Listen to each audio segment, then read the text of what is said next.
Hello, and welcome to my channel, or welcome back. This past weekend, I had the chance to go to the Toronto Comic Arts Festival 2025, and this was my first time going to TCAF, and I just had so much fun, so I wanted to make a little video talking about my experiences and a little show and tell of some of the stuff that I got.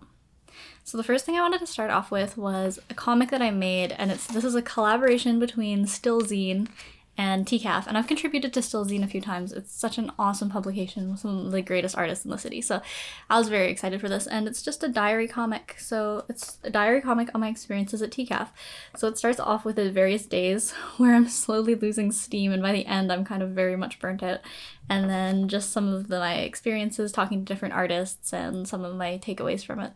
So this was a fun comic to make, and you can check it out on my Instagram when I post it, and also you could pick up the TCAF and Still Zine when it gets printed up if you're in Toronto, so check that out.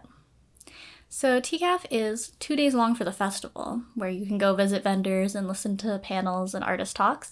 And then before the festival, there's also a full day of professional development activities and panels, and this is called Word Balloon Academy. So I had the chance to go this year. It was very busy, very busy, because there was a wait list, so it was absolutely packed, and it was so much fun though. Like, the atmosphere is great with a sort of like conference vibes. Like, I felt like a businessman going into the basement of like a hotel and being in this conference room, and the panels were just excellent. So it was like 9 to 5 with an hour-long break, and then it was just like hour-long panels all day talking about how to pitch to a publisher, how to get grants for your art, and then also some creative ideas like discussing autobiographical cartooning, and then some storytelling strategies like how to build a story using tarot cards. So that was such a fun day, and great to meet sort of artists who are at the same level of their career as me, and then also talking to more professional artists. So that was so much fun. And day one of TCAF, I mostly got a lot of prints, and I don't have those here. I just have the comics because I feel like the comics are more fun to show, but I'll start with some of the maybe more like experimental sort of ones. So I have this lovely, it's such a beautiful book, so I had to get this because it's bound so absolutely beautiful. And this is Ramble by Charlotte Fleming, and it has this sort of like really delicate, beautiful look with just like wonderful lettering and these beautiful ink illustrations, and it's just so like lovely. Like, it's so inspirational because I just love this form factor. It's very cute, and it's just the way it's bound. It's just like such an attractive piece that I just couldn't resist it. And then I got Raw Sewage Science Fiction by Mark Bell, and this is published by Drawn and Quarterly. It came out like maybe almost a year ago, so it's maybe a little bit old at this point, but I mean, not really. But I just love this because it's kind of cute and compact, and this orange color is so beautiful. And I just am very inspired by his works, like especially the collage works and just like very more experimental stuff. And it just kind of inspired me of like maybe this sort of middle ground between cartooning and fine arts, and like just, I guess it's kind of similar to the style that I've been working in, where it's like, you know, you're mixing text and images in a kind of comic style, but it's not like strictly a comic. So I really enjoyed that. And then I've got this is The Gathering Place by I don't remember the artist's name. Nelson Caetano. Yes, this is just beautiful, and it came in 4 issues, and so I got all 4, and it's telling stories of different Canadian icons of like in the arts and like women artists, and this one's on Canadian comic artists. And I just love this because it is more like a traditional comic, but the story that it's telling is very like not quite personal, but like individual. So it's not, you know, strictly working in this like commercial sense. It still is like a very intimate and well-researched story, but using these like comic conventions to make it, you know, it looks like a comic book, which I really love. I mean, it is a comic book. Anyway. And then next we have Called Into Being, A Celebration of Frankenstein, edited by Alison O'Toole and Megan Purdy. And this is a wonderful little book. And I heard Alison O'Toole speak at one of the panels.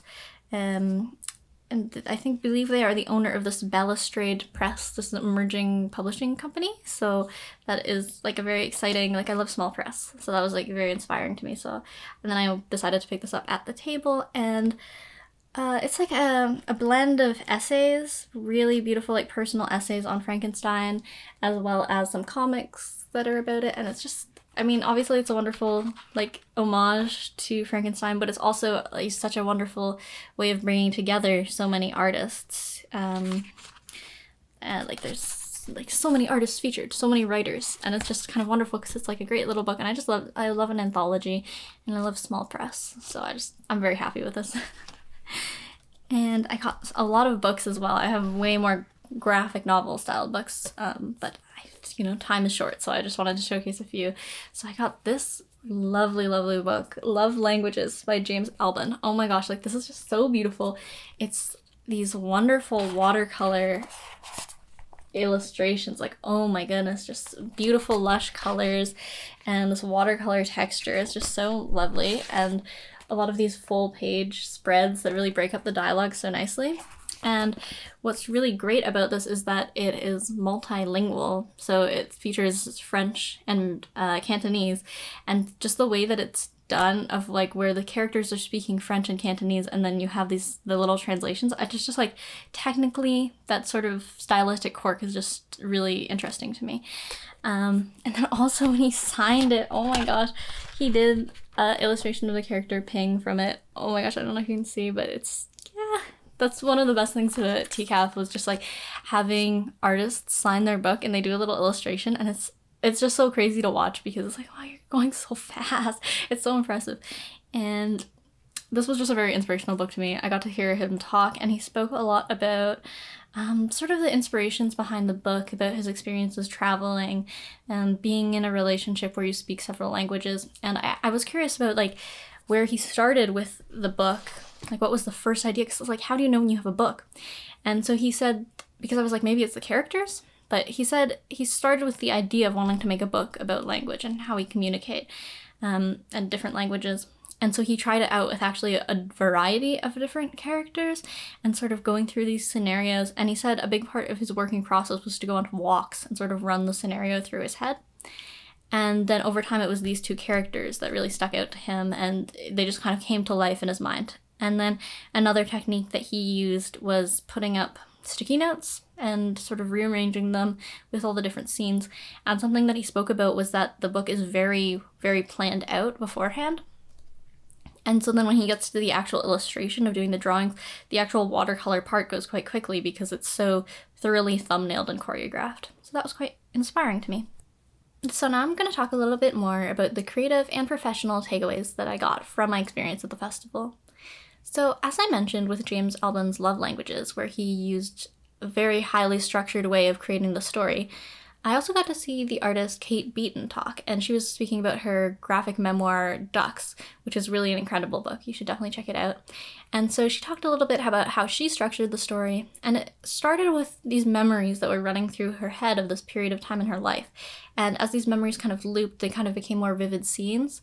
And then she also used a spreadsheet in order to track all the different thematic contents of the work, and like through the story and through the different acts of the themes that she knew were there in the story, but that she wanted to emphasize at certain times and keep the threads running through.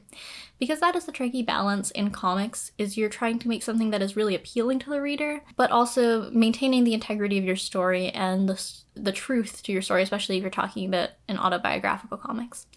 And this also came up in an artist talk by Guy Delisle, who was talking about how he paced his graphic novel while also pacing himself as an artist. And he said that his strategy was to essentially make one page a day. And for him, this kept up the rhythm of the story in terms of the actual page-to-page experience. And he talked a lot about how it was really important to maintain that experience for the reader, of they want to keep turning the page and keeping that rhythm without any major lulls. And the idea of pacing yourself as an artist came out quite a lot in the various panel discussions, talking about ideas of freelancing and beginning your professional career without getting burnt out, and balancing various jobs, because all the comic artists that I heard speak weren't strictly comic artists. They also had experience doing commission work for various magazines, perhaps video games, advertisement, and so on. So it's definitely very important to balance pacing yourself, especially taking on different commissions and, having too much work building up at the same time. And something that was really strongly emphasized was that you should be very realistic with what you're able to achieve, and then also be realistic about the product that you're willing to give. A lot of artists have this eye to really critique their own work and get it to this level of polish that they would want for the work to be finished. But a lot of times when you're working with these strict deadlines and publishing for magazines or so on, when you need to complete an illustration, it just needs to be done. So some advice that was given was like, be happy with things when they're about 70% done. Like, you don't need to get it all the way to perfection. You just need to have it able to submit and just be happy with it. And you really need to love the hustle and the process more than the final projects that you're creating, especially when it comes to commission work. Like, in your personal work, that's when it's time to maybe commit a little bit more to the polish and the perfection. And on a similar note, being very accurate and punctual with your deadlines. So if you quote for an illustration that it'll take you a week, and then you end up taking a month to do it, this is just not going to get you called back for jobs. And in fact, there was a discussion about a very famous comic artist who was famous for a brief period of time, but because he just could not submit work on time, he kind of faded off a little bit. Just because, you really want to be easy to work with, friendly, personable, and if you start being kind of difficult to work with, and you're trying to you have this haughty artist persona, honestly, that you might struggle a little bit to get commercial jobs. And on the topic of commercial works, there was a lot of discussion about making your work commercially viable through publishing. And I think that this is a really important question, something that I really had in my mind going into the weekend was how the heck do you get your work published and where do you start? Because I definitely had this mentality of sending your work to a publisher is essential in getting your work out there and actually making the project. But a lot of the advice that I received was actually emphasizing the value of self-publishing and really getting your work together before you are ready to take it to a publisher. There's definitely people who have their first books published, but at the same time, if you have maybe a short self-published work, then you definitely have a better chance of showing this to a publisher as part of your portfolio and having a better chance with your new work. And when you're presenting a new work, to have a very thorough sample of the work, 10 to 15 pages of really what the work is going to look like, because when it comes to pitching to a publisher, your portfolio is maybe a little bit less important than the fact that you've demonstrated that you can actually execute the project that you are selling to them. And there's also a lot of emphasis on small press and emerging small presses, and I think that this was really inspiring to me because some of these more established publishing companies definitely have this sort of appeal, this industry cred that makes them very desirable to pitch to, because you kind of want to see your name on the shelf alongside all those artists that you admire. But at the same time, the small presses that are just emerging are there to nurture small emerging artists too, and you build that relationship together, and then 10 years from the future, when you've published a few books, this publishing company is now grown and they're also matching your career growth.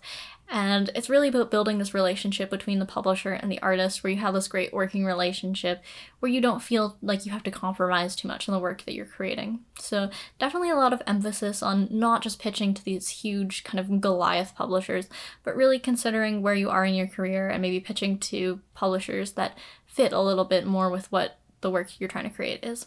Something else that was really emphasized in terms of pitching, but also just in making the work, is that you should really understand your story very well. And you need to really be able to articulate what your story is about and why it's important, why you're the person who should be telling the story.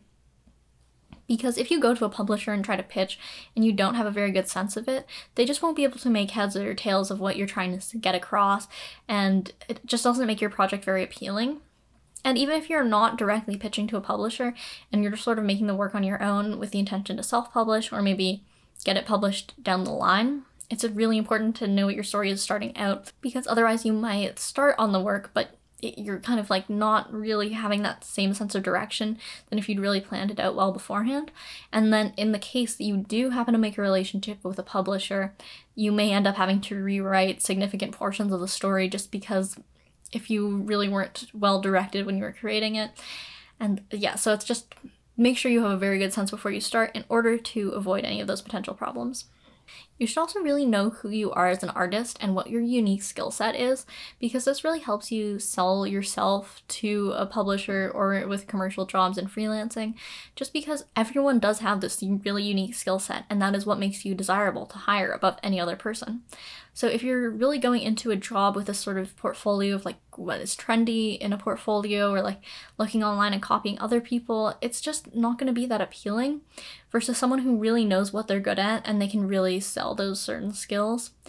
And this could be in relation to style, but it could also be in relation to format. If you really have something that it maybe works better in print, or maybe you're really good at working for video games and you can like make a background asset really quickly. So just knowing what you're good at and where to market your skills, just for your own like quality of life, but then also for, making the best work in the job that you're applying to. And then a little bit on the topic of autobiographical cartooning and just sort of what one might put in their comics in general. Something that was emphasized in the panels I attended was the concept of using your jester's privilege, especially when it comes to talking about political issues or maybe things that are difficult to express in literature, but that you want to get across like a very strong emotional reaction. And it's to lean into this jester's privilege in comics, because comics have maybe been a little bit targeted as like a sort of unserious mode of working or being like for children. And obviously this is not quite accurate, but at the same time, you can lean into this a little bit to your advantage. Is that comics don't always have to be as serious as perhaps, other forms of working. On autobiographical cartooning is something that I really appreciate, because this is really what got me into comics, was seeing the work of R. Crumb. So it's interesting for me to see the different perspectives of artists who are working in the autobiographical cartoon medium, because in the panel that I attended, there were maybe some more older and experienced artists who were coming from more of the perspective of, it's my life and I'll kind of tell it how I want, with some restrictions, of course. And then some of the other artists on the panel were talking more a little bit about, presenting the people in a good light, because you don't want to step on any toes. And this is kind of the eternal debate of autobiographical cartooning. And the one artist, D. Boyd, she mentioned that where she kind of struck the middle ground was just writing about things that happened in her childhood before anyone was really that culpable. I mean, maybe her parents were, but in the same time, she was so old at the point that she was writing her stories that she had like forgiven. And this was a very common theme that kind of came up, is that if you're writing when the wound is still fresh, like the work you make is going to be so different than when you've had 20 or more years to look back on the situation. So at the same time, though, this kind of raw emotional reaction really can create such interesting works, because you're getting this perspective on the cartoonist's mentality. So I don't know, I really love autobiographical cartooning, but I think that my overall experience at TCAF made me more inspired to work in narrative or in fiction, or maybe in sort of fictionalized autobiography. So overall, I very much enjoyed my TCAF experience, and if you have any more questions on some of the topics that I described, feel free to shoot me an email or leave a comment, and I can make a video discussing these topics in more detail. Or I could also send you some resources that I acquired just through my experiences at all the panels that I attended, and then also my own personal research. So I hope that this video was somewhat interesting to you, and thank you for watching.